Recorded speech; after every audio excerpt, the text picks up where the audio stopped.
Baby, இன்னைக்கு office leave போறது ரொம்ப கஷ்டம்டி. வீக்கெண்ட்ல மீட் பண்ணிக்கலாமா? பேசாம பிரேக்கப் பண்ணிக்கலாமா? இப்போ மட்டும் நீ வரல, கண்டிப்பா பிரேக்கப் தான். போனை ஹலோ ஹலோ. இப்ப என்ன பண்றது? அவன்கிட்ட என்ன சொன்னாலும் லீவ் கொடுக்க மாட்டானே. வேற வழியே இல்ல. Hello sir. சொல்லுங்க குரு. ரொம்ப எமர்ஜென்சி, அதான் ஹாஸ்பிட்டல் வந்திருக்கேன். இன்னைக்கு ஒரு நாள் மட்டும் ஒர்க் ஃப்ரம் ஹோம் கொடுக்குறீங்களா? என்ன குரு எமர்ஜென்சின்னு சொல்றீங்க, ஹாஸ்பிட்டல்ல இருக்கேன்னு வேற சொல்றீங்க. எதுக்கு ஒர்க் ஃப்ரம் ஹோம்லாம் எடுத்துக்கிட்டு? மெடிக்கல் லீவே நான் கொடுத்துட்றேன் சார். ரொம்ப தேங்க்ஸ் சார், நீங்களாச்சும் என்ன புரிஞ்சுக்கிட்டீங்களே. ஆனா ஒண்ணு, உங்க ஹாஸ்பிட்டல் லொகேஷன் மட்டும் எனக்கு அனுப்பிச்சிருங்க. லொகேஷனா? எதுக்கு சார்? என்ன குரு, என் கம்பெனியில் ஒர்க் பண்ணுற ஸ்டாஃப் நீங்கள், எமர்ஜென்சின்னு சொல்கிறீங்க. உங்களை வந்து நான் பார்க்க வேணாமா? நேரில் பார்க்கணுமா சார்? ஐயோ, என்ன சொல்கிறது, இங்கே நெட்வொர்க்கு ரொம்ப கம்மியாக இருக்குது சார். நான் பேசுறது கூட உங்களுக்கு விட்டு விட்டு கேட்கணும்னு நினைக்கிறேன். அப்புறம் எப்படி சார் லொகேஷன் அனுப்ப முடியும்? நெட்வொர்க் இஷ்யூவாக இருக்குன்றீங்க. ஆமாம் சார். அப்புறம் எப்படி ஒர்க் ஃப்ரம் ஹோம் பார்ப்பீங்க குரு?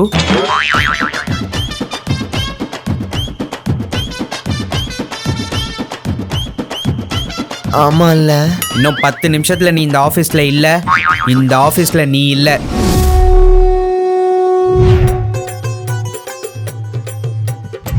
குரு எங்க இருக்கீங்க? சார் ஆபீஸ் தான் சார் கிளம்பிட்டு இருக்கேன். வெளியில ரொம்ப மழையா இருக்கா, அதான் எங்க வீட்டு வாசல்ல ஃபுல்லா தண்ணியா இருக்கா. இன்னும் ஒரு 2 நிமிஷத்துல போட் வந்துடும், 10 நிமிஷத்துல நான் ஆபீஸ் வந்துடுறேன் சார். குரு குரு மழை பெஞ்சதுனால ஆஃபீஸ் சுற்றி தண்ணியாக இருக்குன்னு ஸ்டாஃப்ஸுக்கெல்லாம் ஒர்க் ஃப்ரம் ஹோம் கொடுக்க சொல்லிட்டாங்க. நீங்கள் வீட்லேயே இருங்க. ஐயோ சார், ஒர்க் ஃப்ரம் ஹோமா? இல்லை சார், என்னதான் ஒர்க் ஃப்ரம் ஹோமில் வேலை பார்த்தாலும் ஆஃபீஸ்க்கு வந்து வேலை பார்க்குற மாதிரி வராது. குரு நீங்கள் ஆஃபீஸ் வந்தீங்கன்னா நெட்டே வராது சார்.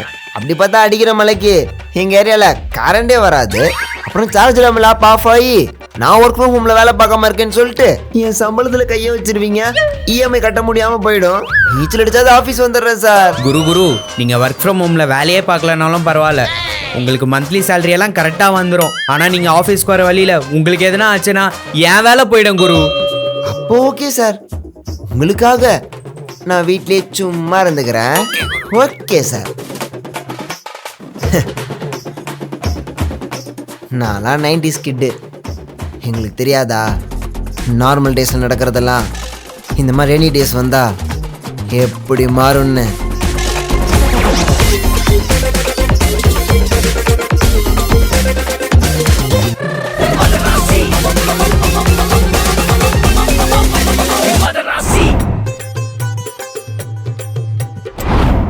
ஹலோ தம்பி, ஃபுட்டு ஆர்டர் பண்ணியிருந்தேன்ப்பா. ரொம்ப மழையாக இருக்கிறதுனால வீட்டு வாசல் ஃபுல்லாக தண்ணி ஆயிடுச்சுப்பா.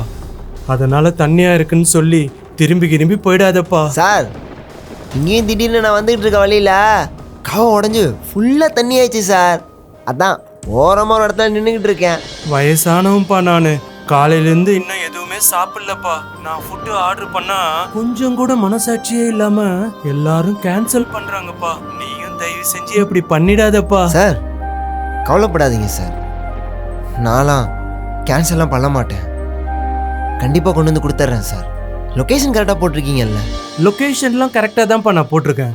நீ கொஞ்சம் பக்கத்தில் வந்துட்டு டைமிங் தியாகராஜன் வீடு எதுன்னு கேட்டால் போதும், எல்லாரும் கரெக்டாக சொல்லிடுவாங்கப்பா.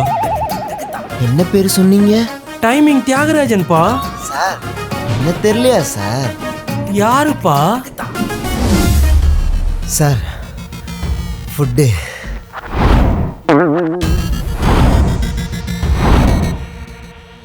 கேன்சல். கேன்சலா? ஏன் சார்? லேட்டு, அதான் கேன்சல். லேட்டா?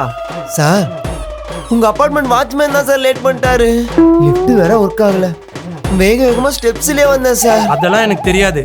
Late cancel. சார் அப்படிலாம் கேன்சல் பண்ணிடாதீங்க சார். நீங்க கேன்சல் பண்ணிட்டா எனக்கு அடுத்தடுத்த ஆர்டர்லாம் ஒழுகாது சார். இந்த டைமிங் தியாகராஜனுக்கு டைமிங் ரொம்ப முக்கியம். டைமிங் மிஸ் ஆனதுக்கு நான் பொறுப்பு இல்லை சார். இன்னும் சுற்றி இருக்கவங்க தான் சார் காரணம். டைமிங் மிஸ் ஆச்சு, என்னை சுற்றி எல்லாமே மிஸ் ஆகிடும். சார் நீங்கள் கேன்சல் பண்ணுறனால எனக்கு அடுத்தது ஒரு ஆர்டர் மிஸ் ஆகும், எனக்கு வர காசு மிஸ் ஆகும், எனக்கு ஆர்டர் எதுவுமே வராமல் என் வாழ்க்கையே மிஸ் ஆயிரும் சார். கொஞ்சம் யோசித்து பாருங்க சார். நான் பாவம் இல்லை. இல்லை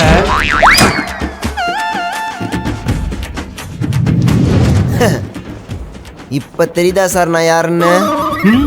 நீயா? நான் ஏதோ தெரியாம பேசிட்டேன்ப்பா. அதெல்லாம் மனசுல வச்சுக்கின்னு ஃபுட்டை கேன்சல் பண்ணிடாதப்பா. நான் ஏன் சார் கேன்சல் பண்ண போறேன்? லேட் ஆனா நீங்க தானே கேன்சல் பண்ணுவீங்க. இங்க இருக்க சிச்சுவேஷனை பார்த்தா ரொம்ப லேட் ஆகுமே சார். லேட்டா வந்தா கேன்சல் பண்ணுவனா? நான் இருக்கிற நிலைமைக்கு நீ வந்தாலே போதும்பா. உங்களுக்கு டைமிங் மிஸ் ஆனா பிடிக்காதே சார். தம்பி, ஃபுட்டு மிஸ் ஆனா நானே மிஸ் ஆயிடுவேன்ப்பா. சார் கவலைப்படாதீங்க சார். நான் ஒன்றும் மற்றவங்கள மாதிரி காலத்துக்கு ஏற்ற மாதிரி காலம் வர்றவன் கிடையாது.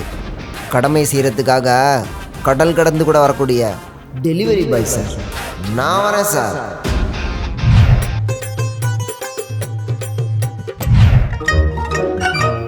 ஓடிபி நோட் பண்ணிக்கோங்க. மேடம், அப்படியே ஆப்பில் காட்டின அமௌண்ட்டை விட எக்ஸ்ட்ரா ஒரு 20 rupees கொடுக்குறீங்களா? எதுக்கு? இல்லை, ஆப்பில் மேப்பில் இருக்க ரூட்டு தானே காட்டும். அதில் போனால் ரோடு வேலை நடந்துகிட்டு இருக்கும் மேடம். எப்படியும் சுற்றி போகிற மாதிரி தான் இருக்கும். அதான் பெட்ரோலுக்கு மட்டும் ஒரு 20 rupees கொடுத்தா போதும். ரொம்ப அதிகமாலாம் இல்லை. 20 rupees இல்லை, 1 rupee கூட எக்ஸ்ட்ரா கொடுக்க மாட்டேன். ஓகேனா சொல்லுங்க, இல்லைனா கேன்சல் பண்ணிட்டு போயிட்டே இருக்கேன். இல்லை கேன்சல்லாம் பண்ணிடாதீங்க. அதுக்கப்புறம் 2 hours எனக்கு எந்த புக்கிங்குமே ஒழுகாது. உக்காருங்க. ஓகே. எக்ஸ்ட்ரா 1 rupee கூட கொடுக்க மாட்டாங்களாமே. எங்களுக்கும் காலம் வரும்.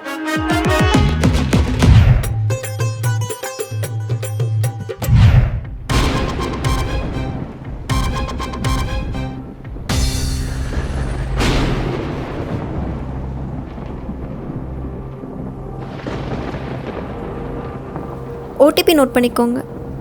His name is Galatta. ஐயோ, இவனா? நானே தான். ஓடிபி நோட் பண்ணுறதுக்கு முன்னாடி உங்ககிட்ட ஒன்று கேட்கணுமே. கேட்கவும் முடியாது. ஏன்னா நீங்கள் எப்படியும் ஆப்பில் இருக்க அமௌண்ட்டு தானே கொடுப்பீங்க. ஆஹா, இல்லை நான் எக்ஸ்ட்ரா 20 rupees தரேன். 20 rupees? நான் கேட்காமலே கொடுக்குறீங்களே, ஏன்? ஆமாம், எப்படியும் இந்த மலைக்கு ஆப்பில் காட்டுற ரூட்டில் போகாமல் தண்ணியாக இருக்கும்னு சுற்றி தானே போவீங்க. ஓ, இந்த மலையில் உங்களுக்கு எவ்வளோ கஷ்டம், அதுக்காக தான் அந்த 20 rupees. கரெக்டு தான். இல்லை, இவ்வளோ கஷ்டப்படுறேன், எனக்கு எக்ஸ்ட்ரா 20 rupees-ஆ? 200 rupees வாங்குற மாதிரி இருக்கு. 200 rupees-ஆ? ஆமாம், நீங்கள் தானே இப்போ சொன்னீங்க இந்த மலையில் எவ்வளோ கஷ்டப்படுறேன்னு. அதனால தான் இந்த 200 rupees. ஓகேண்ணா கொடுங்க. இல்லையா இறங்கி போய்கிட்டே இருங்க, நானே கேன்சல் பண்ணிக்கிறேன். இருங்க, கேன்சல் பண்ணால் நெக்ஸ்ட் புக்கிங்க்கு 2 hours ஆகும் சொன்னீங்கல்ல மேடம். அதெல்லாம் நார்மல் டேஸில் தான். இந்த மாதிரி ரெய்னி டேஸ்லலாம் கேன்சல் பண்ண அடுத்த செகண்டே புக் ஆகிடும். வேணா லைவாக பார்க்குறீங்களா? இருங்க, இந்த மலைக்கே ரோட்டில் இவ்வளோ தண்ணி, அடுத்த மலையெல்லாம் வந்துச்சுன்னா என்ன ஆகுமோ? நீங்கள் கேட்ட 200 rupees நான் தரேன். அது நார்மல் டேஸில் அப்படி பேசுறது, ஆனால் இந்த மாதிரி ரெய்னி டேஸில் எப்படி பேசுறது? நான் வேறு யார் இந்த டைமில் ஆட்டோவில் ஏறி இருந்தாலும் இவ்வளோ எக்ஸ்ட்ராலாம் கேட்டிருக்க மாட்டேன். உங்ககிட்ட கேட்குறதுல தப்பே இல்லை. அப்போ என் ரூட்டில் போடலாமா?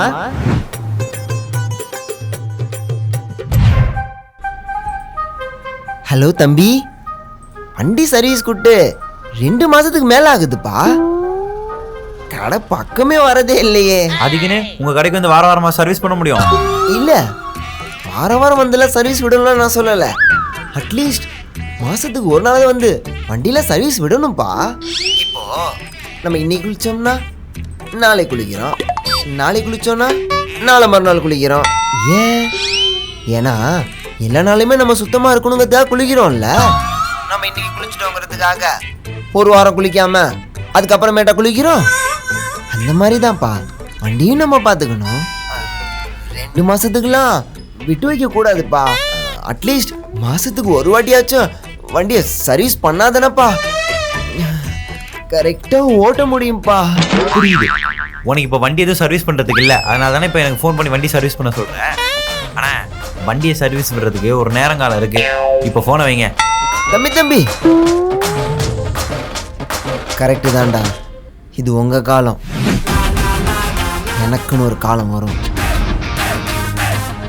மழை காலம். அப்போ பார்த்துக்கிறேன்டா உங்கள் எல்லாரையும்.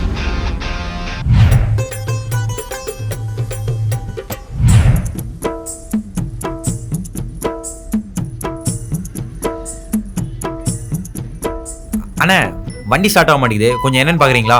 சரிப்பா, ஒரு ஓ 10 நிமிஷமா? அப்போ நான் போய் ஒரு டீ வச்சுட்டு வந்துட்டா? டீயா? டின்னரே முடிச்சுட்டு வந்துடு.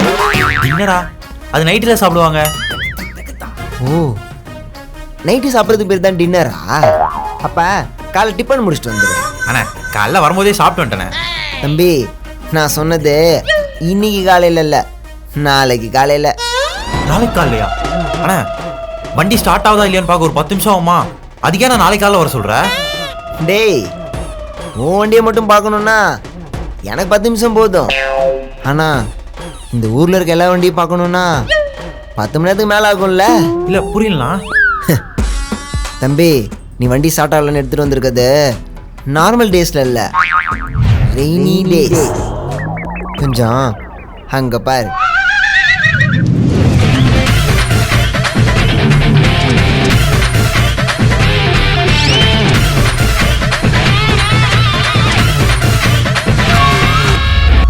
டேய் பார்க்கணுன்னா போய்கிட்டே இருக்கும். இப்போ சொல்லு, லைன் நின்று விட்டுட்டு போறியா இல்லை அப்படியே தள்ளிட்டே போறியா? இல்லைண்ணா, நான் லைன்ல நின்று விட்டே போகிறேண்ணா. அது டேய் எங்க அப்படி போற? லைன்ல நிற்கலாம். லைன் பெண்ட் வரைக்கும் நிற்குதுன்னு நினைக்கிறியா? பெண்ட் ஆகி மறுபடியும் லைன் தான். அது நம்ம ஏரியாவை தாண்டி பக்கத்து ஏரியா வரைக்கும் போயிருக்கு. சீக்கிரம் போ, இல்லைனா நாளை காலைல டிஃபன் இல்லை, நாளை மறுநாள் காலைல டிஃபன் சாப்பிட்டு வர மாதிரி ஆயிடும். இதோ போகிறேண்ணா. போ. டேய் சொல்லுங்கண்ணே. அடுத்த வண்டி உள்ள விட்றா.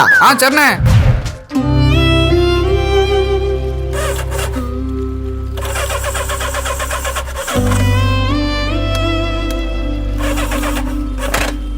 பிரதர் என்னாச்சு? இல்லை பிரதர், மழை ரொம்ப பெய்யவும் காவாலம் தண்ணிலாம் பார்க்கிங்க்கு வந்துருச்சு. 2-3 நாளாக தண்ணியிலே பைக் இருந்துச்சா, அதான் பைக் ஸ்டார்ட் ஆக மாட்டேங்குது. பேட்ரி போயிடுச்சா இல்லை பைக்கே போயிடுச்சான்னு தெரில. இதுக்கு தான் அப்போவே நான் சொன்னேன். ஏங்க இப்போ எதுக்கு குப்பையை சாக்கல்ல கொட்டுறீங்க? பிரதர் நீங்கள் வருவீங்கன்னு வெயிட் பண்ணேன், நீங்கள் வர லேட் ஆயிடுச்சு, அதான் கொட்டிட்டேன். இப்போ என்ன? யாருங்க லேட்டாக வந்தா? ஓ வீடாக போயிட்டு குப்பையை வாங்கிட்டு வரவேணாமா? அப்புறம் நீங்கள் வர வரைக்கும் வெயிட் பண்ணுவாங்களா? நாங்கள் ஆஃபீஸ் போவேணா? உங்களை யார் குப்பையோட வெயிட் பண்ண சொன்னா? குப்பையை குப்பை டப்பாவில் வச்சுட்டு போனால் நாங்கள் வந்து எடுத்துக்க போகிறோம். நாங்கள் குப்பை டப்பாவில் வச்சுட்டு போயிடுவோம், நீங்கள் அதை எடுக்காமல் மறந்துட்டு போயிடுறீங்க. அதை நாய் பூனை எல்லாம் தட்டி விட்டு வாசல் ஃபுல்லாக குப்பையாயிடுது. மறுபடியும் நாங்கள் தான் உட்காந்து பொறுக்க வேண்டியதாக இருக்குது. இங்கே பாருங்கள், நாங்கள் மறந்துட்டுலாம் போக மாட்டோம்.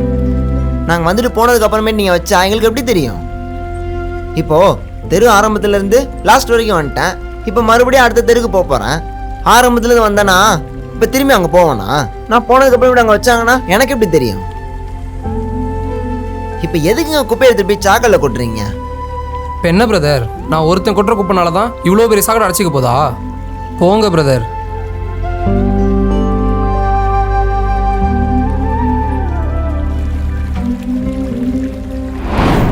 இப்போ புரியுதா பிரதர்? இங்கே பாருங்க, ஒவ்வொரு வாட்டியும் நாங்கள் குப்பையை குப்பை தொட்டியில் போடுங்க குப்பை தொட்டியில் போடுங்கன்னு சொல்கிறது இப்போ புரிஞ்சிருக்குன்னு நினைக்கிறேன். நீங்கள் சொன்னதும் கரெக்டு தான். நீங்கள்லாம் பிஸியாக இருக்க டைமில் குப்பை தொட்டியில் எப்படி போடுவீங்க? அதான் அட்லீஸ்ட் குப்பை தொட்டியில் போடலனாலும் தரையிலையாவது போடுங்கன்னு. ஆனால் அதையும் செய்யாமல் இப்படி தண்ணியில் தான் போடுவேன்னு போட்டிங்கல்ல. பாருங்க, ஏன் சொன்னேன்னு இப்போ உங்களுக்கே தெரிஞ்சிருக்கும்.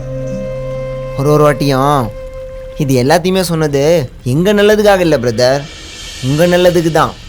இதெல்லாம் நான் சொல்லும்போது புரியாதுல்ல, அனுபவப்படும் போது தான் புரியும். அன்னைக்கு என்ன சொன்னீங்க? நான் ஒருத்தன் போகிற குப்பைனால தான் இந்த சாக்கடை அடைச்சி என் வீட்டுக்குள்ளே தண்ணி வரப்போதான்னு நீங்கள் அடைச்சதில்ல. இப்போ வீட்டுக்குள்ளே தண்ணி வந்ததில்ல. ஆனால் கரெக்டு தான், நீங்கள் ஒருத்தர் போட்ட குப்பைனால மட்டும் அடைக்கல, இந்த ஊரில் இருக்க எல்லாருமே போட்ட குப்பைனால மட்டும்தான் அடைச்சிது. அதே மாதிரி எந்தெந்த வீட்டிலலாம் குப்பை போட்டாங்களோ அந்த எல்லா வீட்டுக்குள்ளேயுமே இப்போ தண்ணி வந்ததில்ல. இப்போ சொல்லுங்களேன், நான் ஒருத்தர் போட்டனால மட்டும்தான் அடைச்சிதான்னு சொல்ல முடியாதுல்ல. ஏன் தெரியுங்களா? நீங்கள் ஒருத்தருமே பண்ணுற தப்புனால தான் இங்கே இருக்க ஒவ்வொருத்தருமே அனுபவிக்கிறீங்க. அதனால தான் பிரதர் சொல்கிறோம், தயவு செஞ்சு இதுக்கப்புறமேட்டாச்சும் குப்பையை குப்பை தொட்டியில் போடுங்க. தப்பு தான் பிரதர், இனிமேல் பண்ண மாட்டேன். ஆனால் நான் ஒருத்தன் மாறுறதுனால இங்கே எல்லாமே மாறிடுமா? நீங்கள் எல்லாம் மாறினா மட்டும்தான் இங்கே எல்லாத்தையுமே மாற்ற முடியும்.